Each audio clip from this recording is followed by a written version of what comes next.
Salut les enfants, mwiriwe neza ikaze ku YouTube channel Irakoze Tracy.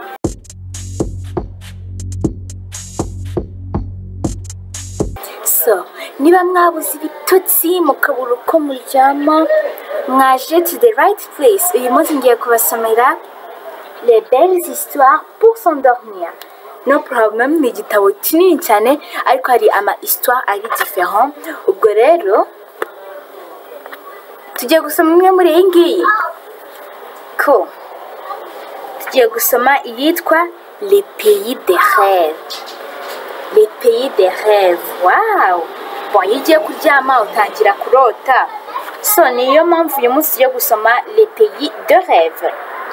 So, wait for a minute. Thank you. Les pays des rêves et la marmite à cauchemar.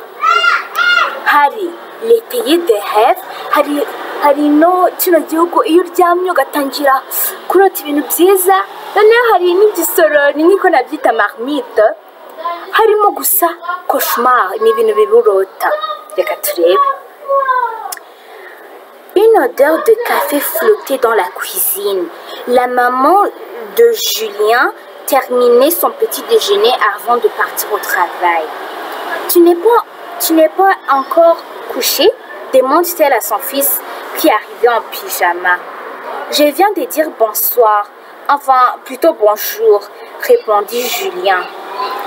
Avoir une maman infirmière de nuit qui part à l'hôpital quand tout le monde se met au lit, cela n'aide pas à se sentir fatigué les soirs. Comment se passe ton entraînement de foot? On a gagné, annonce fièrement Julien. Bravo, j'en connais un qui va bien dormir, fit sa maman en le levant. Profitons, savoure ta chance. Et elle est sortie dans le mur. So, nasomye mu gifaransa natwumvishe yuko donc impumuro ivuye mu gikoni ya cafe yarimo guhumura, maze Julien ariwe no muhungu Julien yagiye kureba ibiri kuba, abona ni mama we ugiye hehe ku kazi. Ese abana simugira namwe ba mama banyu bajya ku kazi nimugoroba? Nawe bese nje ndamufite. So Julien nawe yaramufite ajya kureba icyo arimo guhumura, asanga ni mama we. Donc mama aramubaza se ni ibiki maze Julien amubwira ngo wow mama uzi ko twatsinze muri foot. Maze mama we atavuga ngo wow ndabizi umuntu umwe uri buryame neza uyu munsi, maze ahita agenda mu ijoro. Reba rino joro.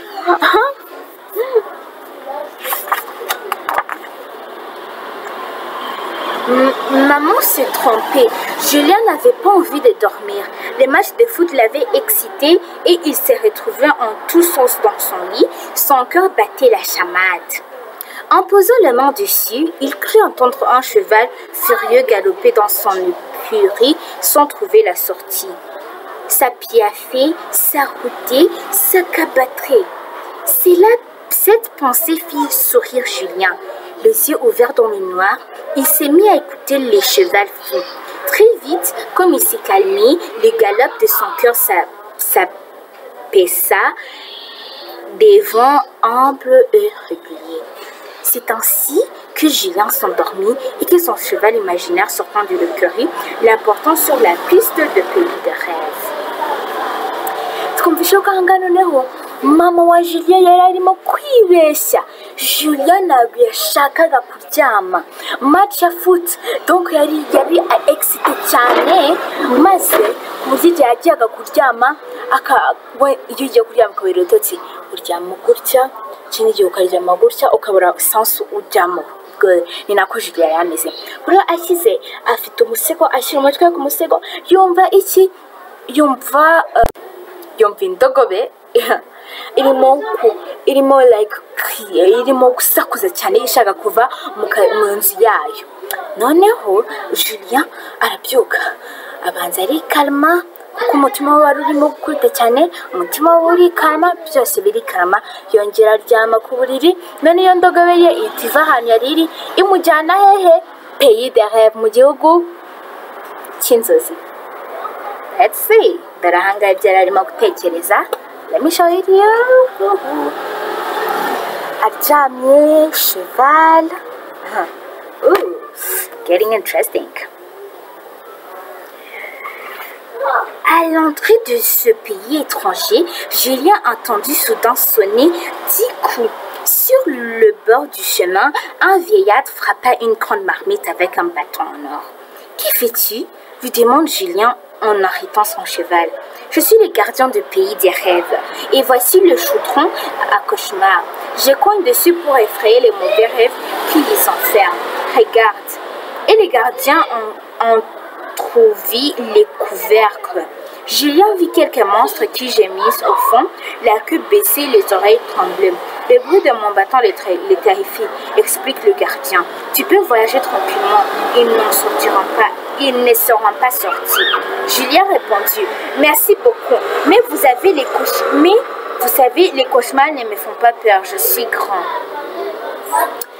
So, hano twumvisha yuko igihe yinjiye mu gihugu cy'inzozi yumvishe wenda clash marks and juice 1 2 3 4 5 6 7 8 9 10 nutrition maze igiye kureba asanga umugabo umubyeyi w'umukecuru donc ariko bien sûr yari afite inkoni afite na cya gisoro kinini agatangira gukubita n'inkoni ya or. So Julien atamubaza ngo ese urimo gukora iki? Gardien aramubwira ngo njyewe ndi gardien w'igihugu cy'inzozi. Ahangaha muri icyo gisorori harimo donc cauchemar, ibintu bibi byose warota. Ngwino urebe. Julien agiye kureba asangamo bya bintu bibi, wenda hari igihe urota ugasanga monstre ifite imirizo, hari igihe urota ukagira peur. So nibyo Julien yabonye muri icyo gisorori byari birimo. Maze avuga ngo maze gardien aramubwira ngo okay, wagenda mu gihugu cy'inzozi ukarota inzozi nziza. Maze amubwira ngo ariko urabizi njyewe cauchemar ntabwo nzitinya. Ese mwebwe namwe mutinya cauchemar? Reka turebe. Et il repartit au galop. Quelle route extraordinaire!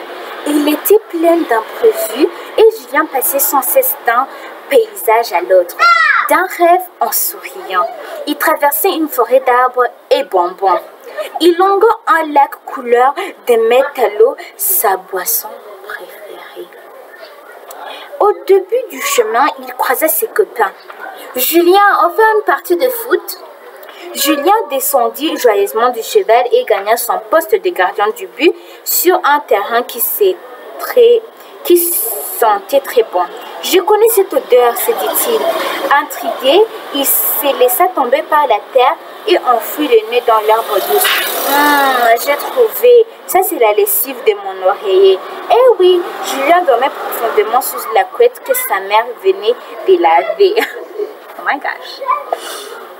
Hano twumvisha yuko noneho yinjiye muri Paris des rêves. Gardien akiramubwiye barinjira, maze yinjiye akabona ibintu byose yakundaga. Rero ajya gusanga n'umugezi urimo Coca-Cola nko nayita cyangwa se amazi, kandi nicyo kinyobwa yakundaga. So noneho ajya kugeraho asanze inshuti ze. Julien, uraza gukinana natwe? Inshuti ze ziramubaza. Okay, Julien arabyemera. Agiye gutera ishoti, ahita atsinda. Only one try, ahita atsinda. Kuki kuko ari muri pays de rêve. Maze aza kumva indi mpumuro nziza. Avuga ngo iyi mpumuro ni iki? Maze agenda hasi ku bwatsi atangira kugira guhumura. Dore ahangaha ni ubwatsi atangira guhumura. Abyumvisha avuga ngo ahangaha ni impumuro y'umusego wanjye umeshe. So wafuze nyine kuko nyina wa Julien yazize amese umwenda w'umusego yambara. So agiye kumva, maze twakumva ko yari arimo kurota, yari arimo deep.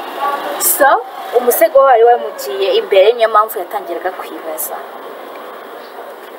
Abana ahangaha niho turangije igitabo cyacu kuko oh my god, ino story ni ndende ariko pana cyane, but tuzayigarukaho niba mushaka kumenya ibyabaye.